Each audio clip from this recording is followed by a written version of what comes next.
through the lot, now you know I'm coming through. When the growth look good on you, best believe they wanna screw now. I've been trying to climb, devil threw me in the dark. Baby, don't be insecure, you can still go make a mark like blow. Could never let them drain my soul now. Blow. Table turning like doorknobs, wow. Blow. I think I'm about to set sail. I'm a walking, living legend, walking with my chest out. Life keep dealing me cards, I keep fitting in love. What is going on? It's G. We're back in the building, guys. 1 minute into the video. 1 minute into the video. Please make sure you smash that like button. Please make sure you share and subscribe to the channel if you are brand new. Now, this one is here by popular demand, actually. I had a few DMs about this guy. Defensive midfielder, Argentine, but they're calling him the new Sergio Busquets. You know, and I haven't seen a lot of him. I have not seen a lot of him. The little I have seen, I can see it. I can see it, so to speak. But you know, we gotta wait and see if he, potentially, gets to this level. And that is Federico Redondo. You can see the title there saying Argentine youth with a Spanish flair for football. He's born in Spain, and you may know his father. You might know. For all the old heads out there, you might remember Fernando Redondo. You may remember him, former Real Madrid and AC Milan player. Got 29 caps for Argentina. Defensive midfielder as well. So, just like father, like son, following in his father's footsteps. But in regards to, Federico, seems like a very, very good player. Is he someone that I would sign now? Yes, but I would not expect anything from him in terms of, being good enough for Liverpool. I don't think he's at that level yet. I don't see that. I don't think many of them would be, to be honest with you. Unless we're at a lower level than people, care to admit, then yeah, fair enough. But to say that now, no. And that's not a disrespect to the league that he's playing in, not at all. But ultimately, there is a level to this football thing. And I think people underestimate that quite a lot. And that's probably why, not to say not everybody can take to that level. If you're a special player, Lionel Messi, Kylian Mbappe, players like this, the Gavis, the Pedris of this world, then yeah, I don't think he's in that kind of realm at this current moment in time.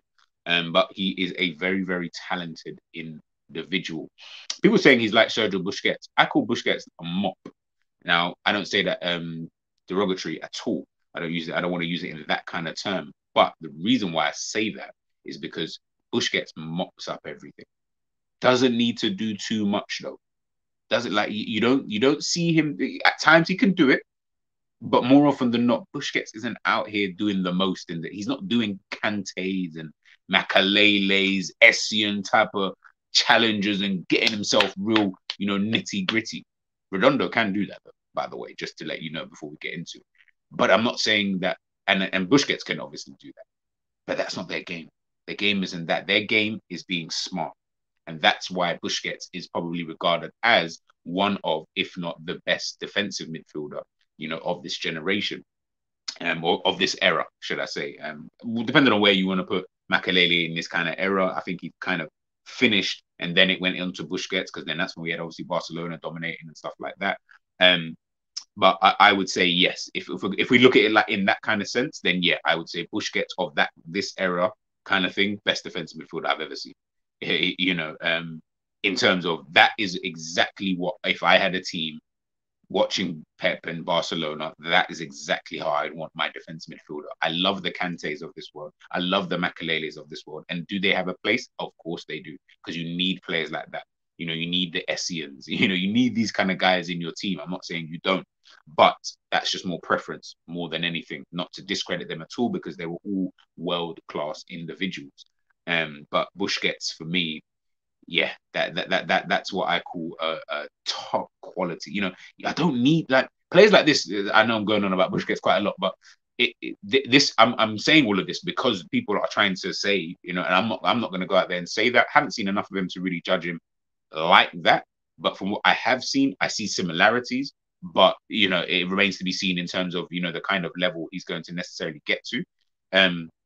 But players like this are so smart on the pitch that they read the game just at this next, alien level. Like we talk about Lionel Messi being an alien and stuff. Like they read the game the same as good as that boy's talent should I say? When it comes to Lionel Messi, like, and that's why when we're looking at someone like a Federico Redondo, like I'm looking at it and I'm just like, okay, fair enough. He has got the similarities in terms of the way he can keep possession, where he's pretty press resistant, so to speak. He can pick out a pass. He keeps the ball ticking really, really well. And positionally, he is really, really good, in the various positions he does like to obviously take up. So again, like I said, I do think he's a very decent player. Would I be buying him as like a main guy? Then no, obviously not for Liverpool. I think you sign him alongside someone else and then you can bed those kind of players, into the system. But again, it does then come down to the system that you play. Perfect team probably would be like a Brighton. That I feel like that'd be a fantastic team for him to kind of go to. A bit like Trindade. I feel like both of them should really be looking at teams like Brighton because of the way that they play football. You'll be able to showcase your talent a lot better, and then we'll be able to really see the best from you, as opposed to going to maybe like a Liverpool, where I just don't feel like we match those kind of systems. We need a specific type of player, in our midfield kind of thing. And again, I don't want to discredit him or even the Liverpool team because that system obviously worked at once upon a time. I just think that, when we're looking at some of these players and everyone gets excited about there's so much talent, in South America, and he's one of them. I just think we just need to just think first. Does that suit what we try to do? If it does, bring him in. If you think it does, perfect. But if not, then it will become a little bit wasted. But, nonetheless, let's dive into him as a whole.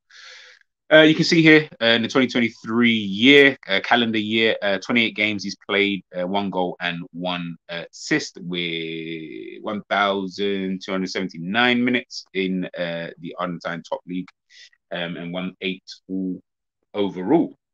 When we're looking obviously at his stats, we'll take a look here. Like I said, really, really good on the ball. Interceptions, really good. He's ranked in the 99th percentiles for all midfielders out there.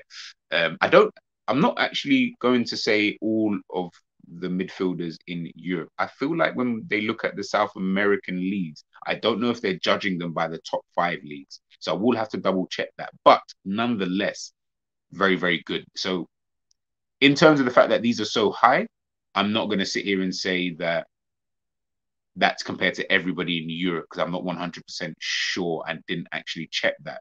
See, look, I'm giving you guys the truth, man.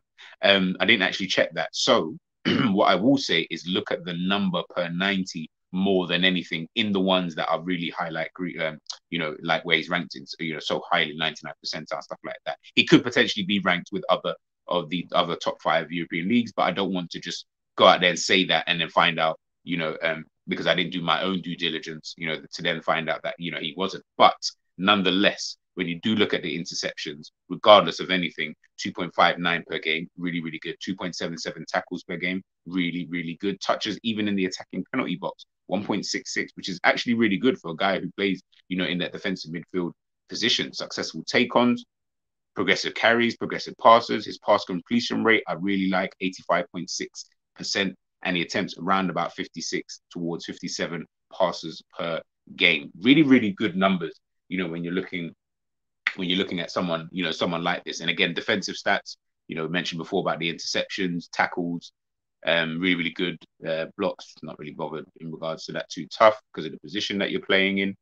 Tackles in the mid-third of the pitch, really good, 1.85 per game.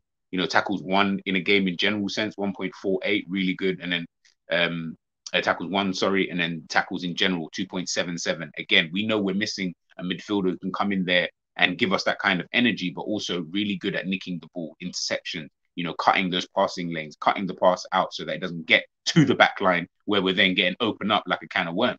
Do you know what I mean? So when we're looking at these kind of numbers and things like that, it does look, quite impressive. And then obviously these are just like his passing stats and stuff like that, taking a look here. Passes completed, tempted, really, really good. You guys can kind of see it. Long passes as well, 72% of those, quite accurate, which is really, really good, ranks and quite high in that regard. Even his passes into final third. I know he's a defensive midfielder and it doesn't look so great, but you know, 4 passes even per 90. You know, we may need stuff like this.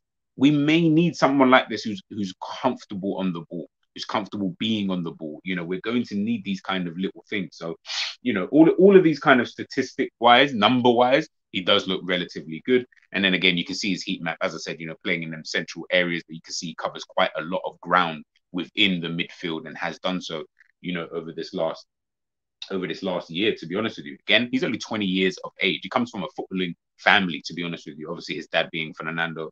He's got a brother as well, plays football. His nephews are football. Like, you know, he's cultured in the world of football. And I think Argentina have got, they got, you know what, South America in general got so many players. It is unreal. You know, we talk about Fabricio Diaz, you know, the Uruguayan under 21 international, another good defensive midfielder.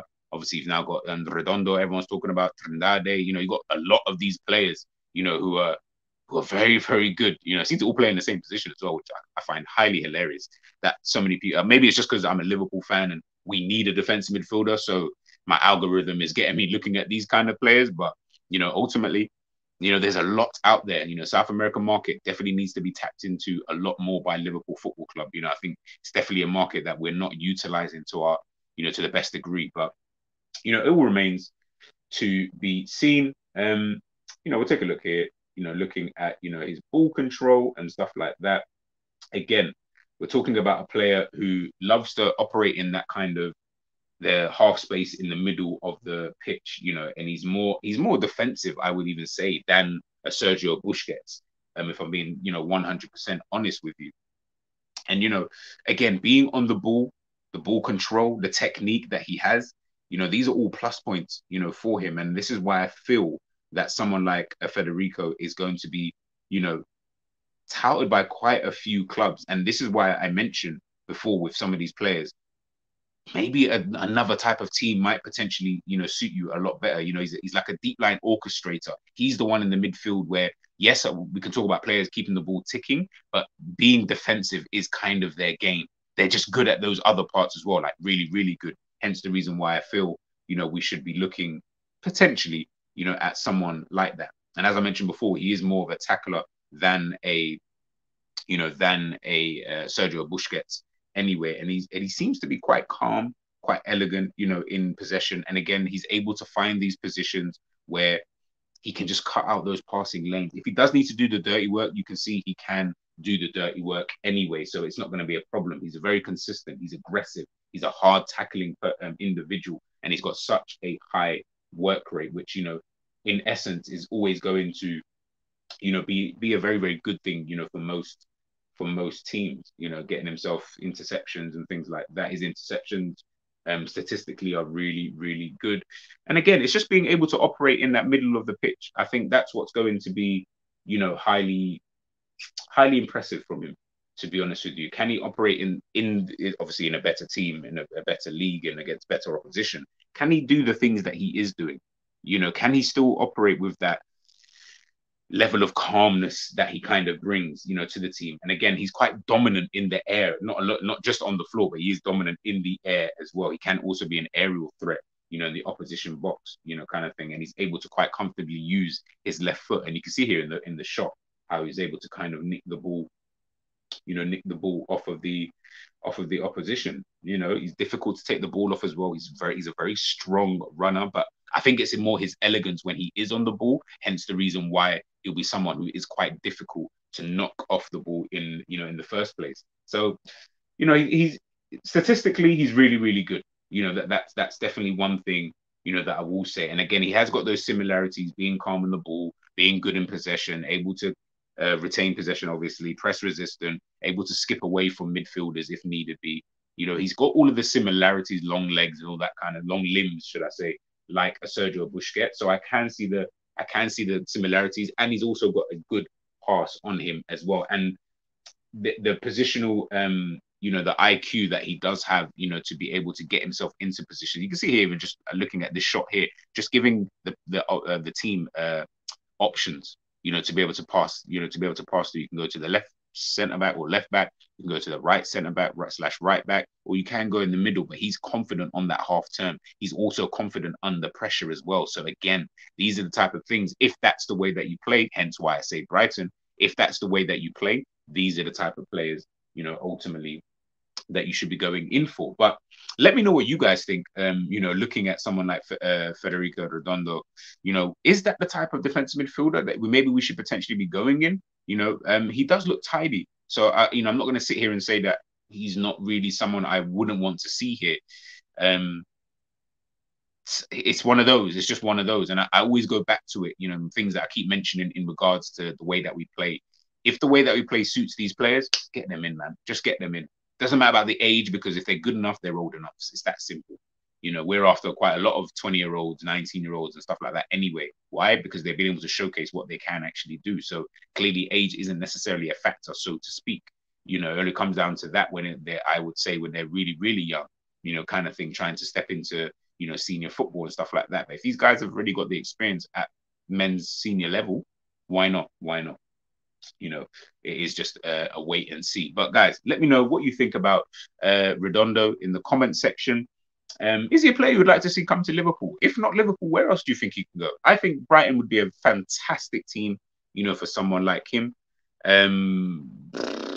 Maybe Arsenal as well. Obviously Manchester City, but I don't really like putting them into everything because any technical player would do well there anyway. And obviously Pep is quite used to, Sergio Busquets. So if everyone's saying that, he is the next one and he's similar to him, maybe he might even be a player on Pep Guardiola's radar. Who bloody well know. But obviously, people, let me know what you think in the comment section below. Federico Redondo. And that is today's Scat Watch done and dusted.